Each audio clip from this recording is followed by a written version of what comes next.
Bem-vindos a Fateluz. Aqui quem vos fala é o professor Cristiano, professor de Seitas e Heresias da Faculdade Fateluz. Nós estamos aqui nessa oportunidade para fazermos uma introdução desta matéria tão importante chamada de heresiologia ou seitas e heresias, né? Matéria que visa o estudo ou tratado acerca das seitas e das heresias. Então, o propósito desta aula é trazer uma breve introdução acerca deste assunto de suma importância, de tão grande importância.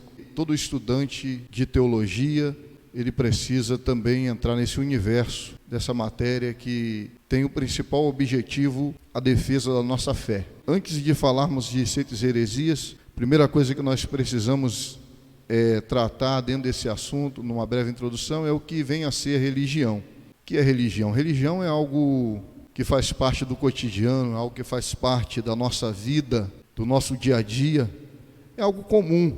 É importante estudar sobre isso para podermos conhecer verdadeiramente esse assunto, entender que existe uma verdadeira religião saudável, salutar para a nossa vida, crescimento, nos auxiliar na nossa vida espiritual, crescimento espiritual, relacionamento com Deus, mas também aprendermos que existem religiões que são falsas. Se existe uma religião verdadeira, também existe falsas religiões. Então eu quero convidar você, aluno, que esteja atento, preste atenção naquilo que nós vamos tratar aqui, para que você venha crescer teologicamente, defender a sua fé.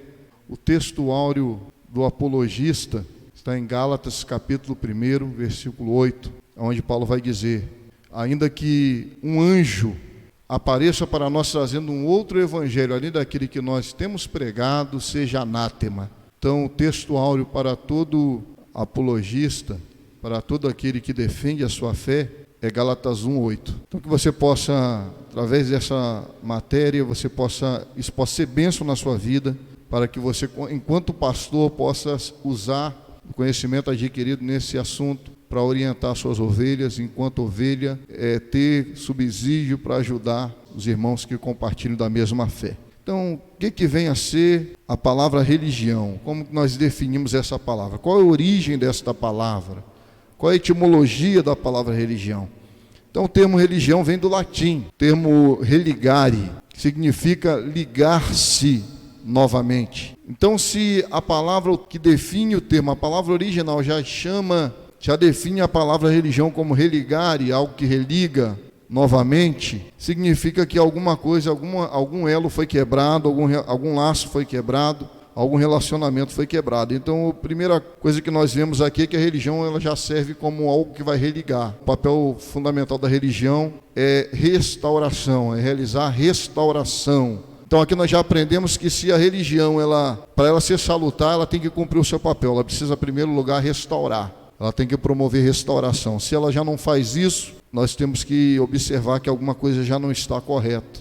Em outras coisas também, religião seria um conjunto de práticas e princípios que regem a relação entre o homem e a divindade. O termo religião, em sua aplicação básica, tem a ideia de que certos poderes sobrenaturais podem exercer autoridade sobre os homens. Uma vez que alguém se torna adepto de uma religião, ele precisa cumprir alguns requisitos, ele precisa estar em conformidade com algumas regras básicas.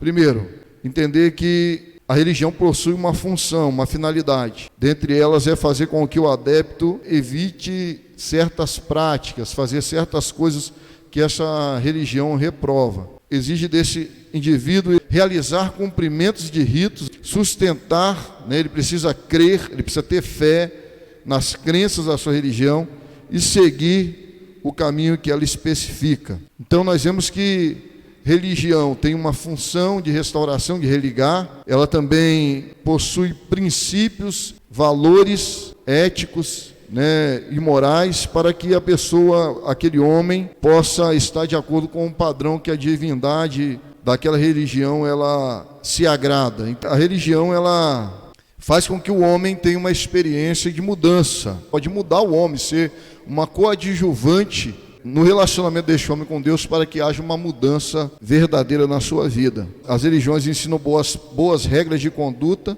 mas há aquelas também no meio que colocam no coração dos seus seguidores o temor a um Deus desconhecido. O papel da religião é fazer com que Deus se revele, é fazer com que desenvolva um relacionamento, mas há aquelas que colocam no coração daquele fiel um temor a uma divindade desconhecida. Temor no sentido de ter medo mesmo, servir não porque ele tem amor ou afeto por aquele Deus, mas porque ele teme. Se ele não servir, ele vai ser fulminado, vai ser destruído, vai ser morto por um Deus carrasco, um Deus que mata, um Deus que fere, simplesmente um Deus que não respeita o livre-arbítrio de ninguém. Então, dentre muitas das religiões que existem no mundo, há muita coisa que há em comum entre elas. Muitas delas não servem o verdadeiro Deus. Eles criam reformas e desconhecem que o caminho é Cristo, o verdadeiro caminho é Cristo. Quando eu falo dessa questão do religar, eu gosto muito de fazer menção do Evangelho de Jesus Cristo, segundo escreveu João, no capítulo 14, verso 6, onde o Senhor Jesus, falando aos seus discípulos, ele vai dizer assim: eu sou o caminho, a verdade e a vida. Ninguém vem ao Pai se não for por mim. Jesus aqui nessa ocasião, no Evangelho de Mateus, capítulo 14, verso 6, ele está se colocando como aquele indivíduo que vem religar, o único capaz de religar o ser humano a Deus. Quando ele se coloca como caminho, ele se coloca também automaticamente como a verdadeira religião, Cristo. A verdadeira religião, aquele que religa o homem pecador ao seu Criador. Haja vista que o homem no Éden, ele cai, ele quebra esse relacionamento por causa do pecado que é inserido no mundo. Mas Deus, na sua infinita misericórdia e bondade e presciência, ele vai fazer o quê? Ele vai preparar o antídoto para o pecado, o remédio para o pecado, que é nada mais nada menos que o seu próprio Filho, que vem como religare, vem para religar, vem como o caminho que restaura o ser humano ao seu Criador, a Deus.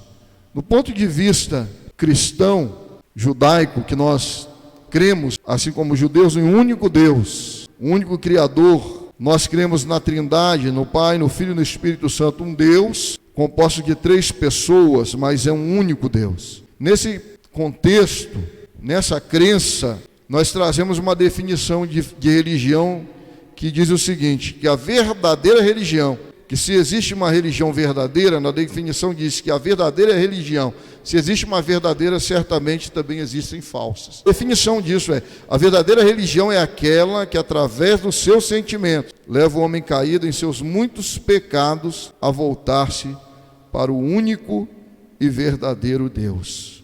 Isso para nós é a definição melhor que nós temos sobre religião, é o que nós cremos. Então, falando de religião, nós temos no mundo cerca de 10 grandes religiões maiores no mundo. Vamos listá-las a seguir. A primeira que nós enumeramos aqui, sem seguir a ordem de grandeza de quantidade de adeptos, de seguidores, não. Assim, as maiores que temos na atualidade. Primeiro, eu coloquei aqui o islamismo.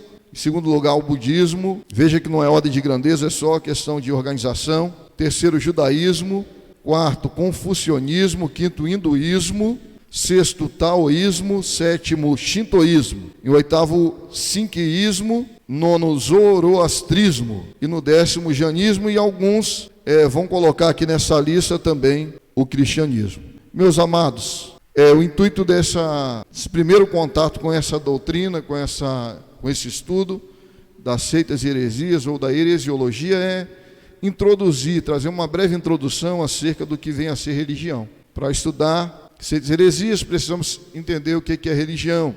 Quero ressaltar aqui 2 verdades. Primeiro, se existe uma religião verdadeira, logo saberemos que existe uma falsa.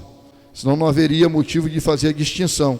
Então temos uma religião que é verdadeira, uma religião que é falsa. Outra coisa que eu quero destacar, antes de finalizarmos essa aula, é que o estudo da heresiologia ou das seitas e heresias é algo que deve ser feito com muita responsabilidade. Por quê?